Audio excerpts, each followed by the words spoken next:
give a fuck about that. Recently I just don't give a fuck about that. Ask me if I give a fuck about it, this. Ask me if I give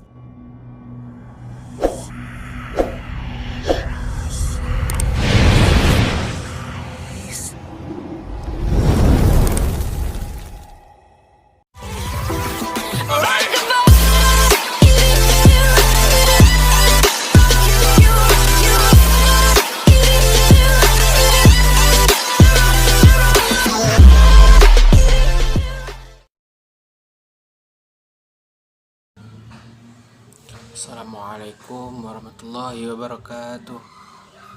Alhamdulillahirrahmanirrahim. Wassalatu wassalamu ala asyrafil anbiya'i wal mursalin wa ala alihi washabihi ajma'in, amma ba'du.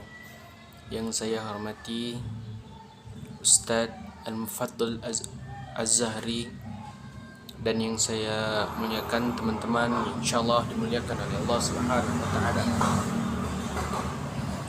Baiklah, di sini saya akan memilih materi untuk menjelaskan sebuah materi, yaitu tentang isim domir.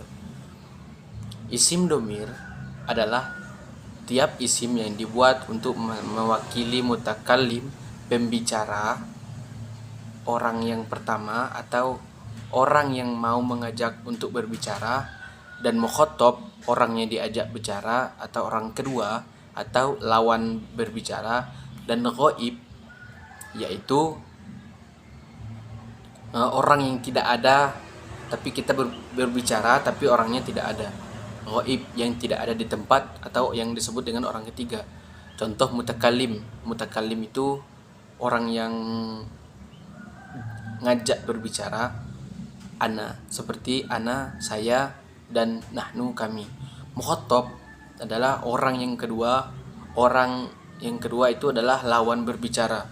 Contohnya anta, kamu, dan antum, kalian. Dan ghaib yaitu huwa, dia, yang tidak ada di tempat atau yang disebut dengan pihak ketiga. Dan hum, mereka. Domir atau kata ganti ialah isim yang berfungsi untuk menggantikan atau mewakili penyebutan sesuatu atau seseorang maupun sekelompok benda. Contohnya Ahmadu yarhamul aulada, Ahmad menyayangi anak-anak.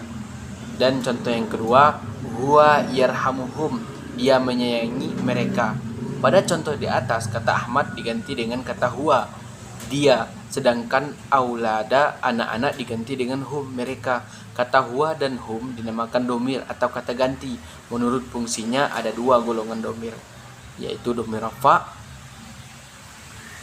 dan yang kedua domir nasab.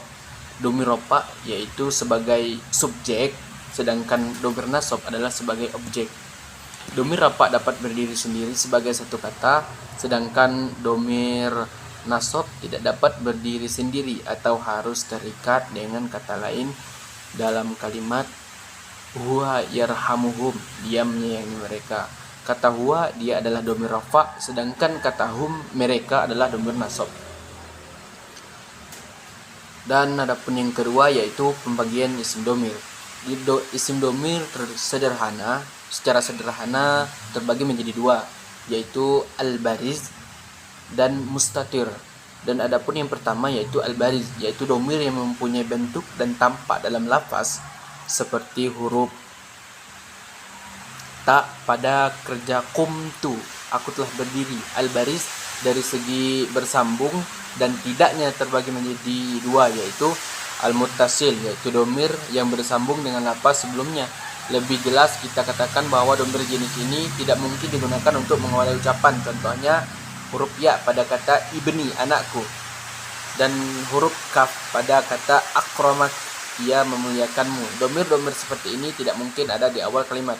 Dan yang kedua domir al-bariz yaitu al-munfasil, yaitu domir yang tidak bersambung dengan lafaz apapun sehingga bisa digunakan untuk mengawali ucapan dan bisa diletakkan secara harfun. Contohnya ana, saya, yang digunakan untuk mengawali ucapan seperti ana mu'minun, saya seorang mukmin, atau bisa juga diletakkan setelah harfun seperti ma qama illa ana, tidak ada yang berdiri selain kecuali saya. Dan yang kedua yaitu domir mustatir, yaitu domir yang tidak mungkin tampak dalam lapas akan tetapi bisa diperkirakan apa yang dimaksud seperti domir anta.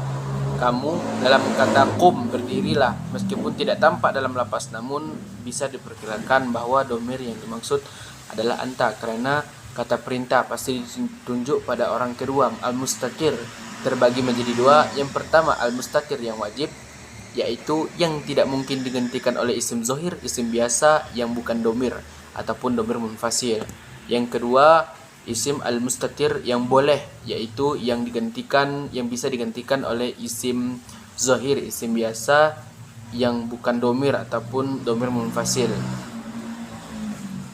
Baiklah, hanya ini yang dapat saya sampaikan. Lebih kurangnya saya mohon maaf. Kalau ada kata-kata yang salah, perbuatan yang salah, saya mohon maaf sebesar-besarnya. Baiklah, hanya ini yang dapat saya sampaikan. Wabillahi taufiq wal hidayah. Wassalamualaikum warahmatullahi wabarakatuh.